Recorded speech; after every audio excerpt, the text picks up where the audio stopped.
phong này nào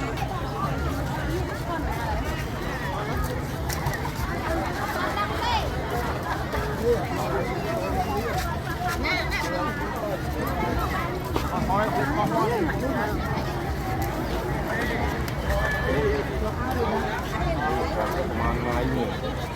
tôm bằng con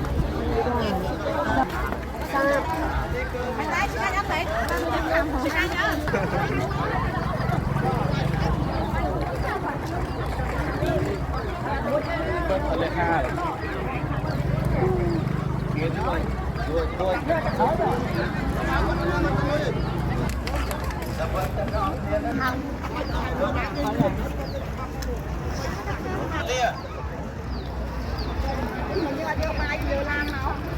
con thì dùng phải mới 100